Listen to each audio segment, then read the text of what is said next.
Depression ഉണ്ടാകാൻ സാധ്യതയുണ്ടോ എന്ന് സ്വയം തിരിച്ചറിയാൻ സഹായിക്കുന്ന ഒരു സ്ക്രീനിംഗ് ടെസ്റ്റാണ് ഇന്ന് നിങ്ങൾക്ക് മുന്നിലേക്ക് ഞാൻ എത്തിക്കുന്നത്.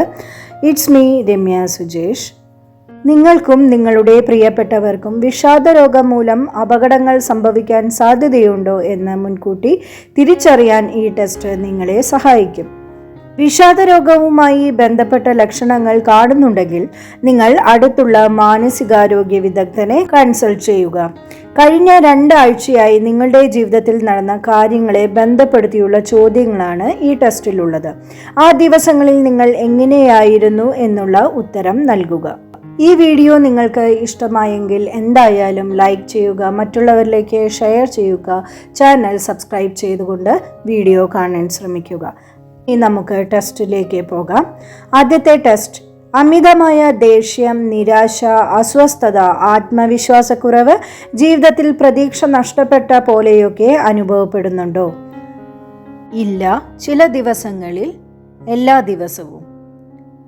ദൈനംദിന കാര്യങ്ങളിലും ജോലിയിലുമൊക്കെ താല്പര്യക്കുറവോ അസംതൃപ്തിയോ നിങ്ങൾക്ക് അനുഭവപ്പെടാറുണ്ടോ?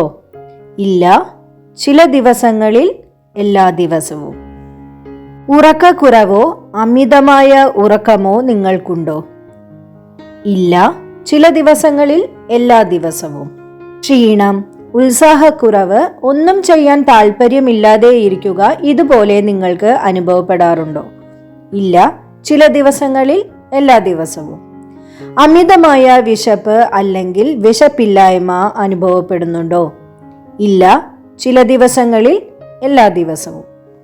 എന്നെക്കൊണ്ട് ഒന്നിനും കൊള്ളില്ല, എല്ലായിടത്തും ഞാൻ പരാജയമാണ്, ഇതുപോലെയുള്ള ചിന്തകൾ നിങ്ങൾക്ക് തോന്നാറുണ്ടോ? ഇല്ല, ചില ദിവസങ്ങളിൽ, എല്ലാ ദിവസവും. നിങ്ങളുടെ ദിനചര്യകൾ അതേപോലെ തന്നെ തുടരാൻ നിങ്ങൾക്ക് എല്ലാ ദിവസവും സാധിക്കുന്നുണ്ടോ? ഇല്ല, ചില ദിവസങ്ങളിൽ, എല്ലാ ദിവസവും. പത്രം വായിക്കുക, ഭക്ഷണം കഴിക്കുക തുടങ്ങിയ ചെറിയ കാര്യങ്ങളിൽ പോലും ശ്രദ്ധ കേന്ദ്രീകരിക്കാൻ സാധിക്കാറുണ്ടോ? ഇല്ല, ചില ദിവസങ്ങളിൽ, എല്ലാ ദിവസവും. പൊതുചടങ്ങുകൾ, കല്യാണം പോലെ കൂടുതൽ ആളുകളുമായി അടുത്ത് ഇടപഴകുന്ന സാഹചര്യങ്ങളിൽ നിന്നും നിങ്ങൾ മനഃപൂർവ്വം ഒഴിഞ്ഞു മാറി നിൽക്കുന്നുണ്ടോ? ഇല്ല, ചില ദിവസങ്ങളിൽ, എല്ലാ ദിവസവും. അല്ലെങ്കിൽ നിങ്ങൾക്ക് വരുന്ന കല്യാണങ്ങളിൽ നിങ്ങൾ ഒഴിഞ്ഞു നിൽക്കുന്നുണ്ടെങ്കിൽ ഇതിലേതെങ്കിലും നിങ്ങൾ ഒന്ന് ടിക്ക് ചെയ്യാൻ ശ്രമിക്കുക. എനിക്ക് ഈ ജീവിതം മടുത്തു, ഇനി മരിക്കുന്നതാണ് നല്ലത് എന്ന് നിങ്ങൾ ചിന്തിക്കാറുണ്ടോ? ഇല്ല, ചില ദിവസങ്ങളിൽ, എല്ലാ ദിവസവും. ഇത്രയും കാര്യങ്ങൾ നിങ്ങൾ ചെയ്യേണ്ടത് ഒരു സെൽഫ് അസസ്മെന്റിന് വേണ്ടിയാണ്. നിങ്ങൾ ഡിപ്രഷനിലൂടെയാണോ കടന്നു പോകുന്നത് എന്ന് കണ്ടെത്താനാണ്. അത് നിങ്ങൾ ഒരു പേപ്പറിൽ എഴുതി നോക്കുക. എന്നിട്ട് നിങ്ങൾക്ക് അതിന് ഇത്രയും ക്വസ്റ്റ്യൻസിനും ഉത്തരം വരുന്നത് എല്ലാ ദിവസവും നിങ്ങൾക്ക് ഇത് ഫീൽ ചെയ്യുന്നുണ്ട്, അല്ലെങ്കിൽ മെജോറിറ്റി ഓഫ് ദിവസങ്ങളിലും നിങ്ങൾക്ക് കൂടുതലായും ഇങ്ങനെയുള്ള ഫീലിങ്സ് ആണ് വരുന്നത് എങ്കിൽ എന്ത് തന്നെ വന്നാലും നിങ്ങൾ എത്രയും വേഗം തന്നെ ഒരു സൈക്കോളജിസ്റ്റിനെ അപ്രോച്ച് ചെയ്യേണ്ടതാണ്.